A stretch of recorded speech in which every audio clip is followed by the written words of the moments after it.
Let's go on a little journey, shall we? We're heading to a place your computer visits thousands of times a second, a place you never see, the absolute core of the Windows operating system. You know, every single time you interact with your computer, every click, every key you press, you're kicking off this unbelievably complex and honestly fascinating chain of events. It's a story of data and requests happening at speeds you can barely imagine. So, in this explainer, that's exactly what we're going to do. We're going to follow the path of just one simple request. Let's say reading a file. We'll trace it from the moment your application asks for it, all the way to the moment that data finally arrives. It's a journey from your world into the kernels. Okay, so our story starts with a spark. An application you're running needs something from the hardware. Maybe it's reading a settings file from your SSD. But here's the thing, an app can't just reach out and grab that data. Nope, it has to ask for permission. What you're looking at here is the most fundamental security boundary in Windows. Up top, in user mode, that's where your applications live and breathe. But below that line is kernel mode. This is the protected inner sanctum of the operating system itself. For an app to do anything in the physical world, it has to cross this line by asking the kernel to do the work for it. And that crossing, it isn't just a casual hop. It's a formal, highly controlled process. When your app calls a function like read file, deep down it triggers a special instruction that securely switches the CPU's context from user mode to kernel mode. This is the system call. It's basically your application knocking on the kernel's front door and respectfully handing over a written request. All right, so the request made it inside. Now what? How does the kernel actually manage this thing? Well, the Windows I/O system is what we call packet-driven. It doesn't just shout commands around, it creates a formal digital message to carry out the task. And that messenger, well, that's the hero of our story. Meet the I/O request packet, or IRP for short. The best way to picture an IRP is like a digital work order, or maybe a super detailed career package. The kernel's I/O manager creates this packet and loads it up with everything needed to fulfill the request. What needs to be done, where the data lives, who asked for it, and where it all needs to go. Now, if you could crack open this digital package, you'd see two key parts. The header has all the general info, kind of like the to and from on an envelope. But the real magic is in the ISO stock locations. Think of this as a detailed routing slip taped to the box. It lists every single stop the packet has to make, with a specific, unique set of instructions for each specialist it's going to meet. So, our IRP is all packaged up and ready to go. Now it begins its descent, traveling down through a series of specialized software components called device drivers. And this isn't just one stop, oh no. It's a journey down a very specific chain of command. This journey happens down what's called a device stack. Think of it like layers of management. At the very bottom, you've got the bus driver.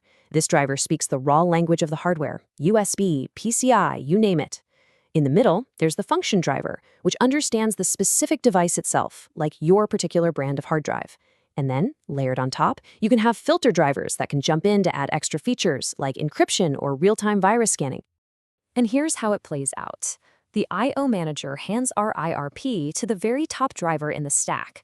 That driver looks at its specific instruction on that routing slip, its I/O stack location, does its job, and then passes the exact same IRP down to the next driver below it.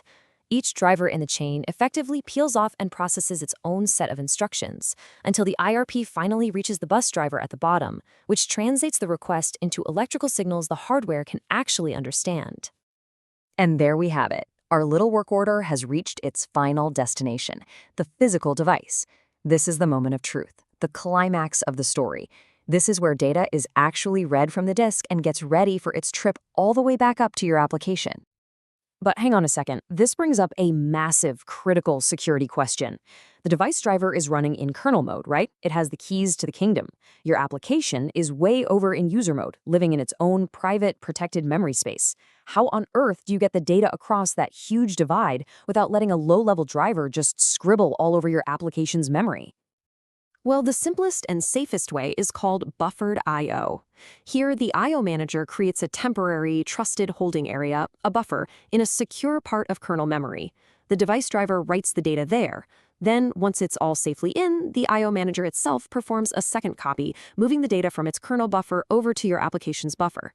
It's super secure, but the obvious trade-off is the performance hit you take from doing that double copy.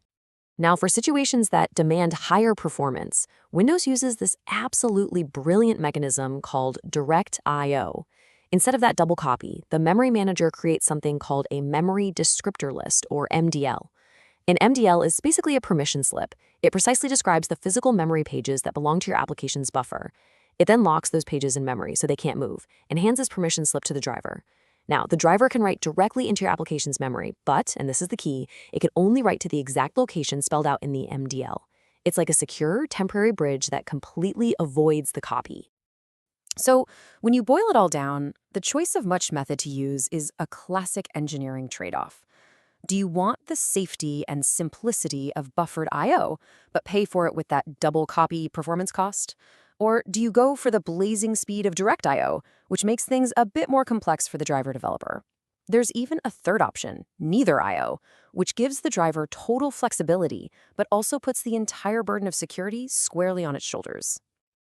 Success! The data has been transferred. But hold on, our IRP's mission is not quite over yet. It still has to report back to headquarters that the job is done and the data is ready.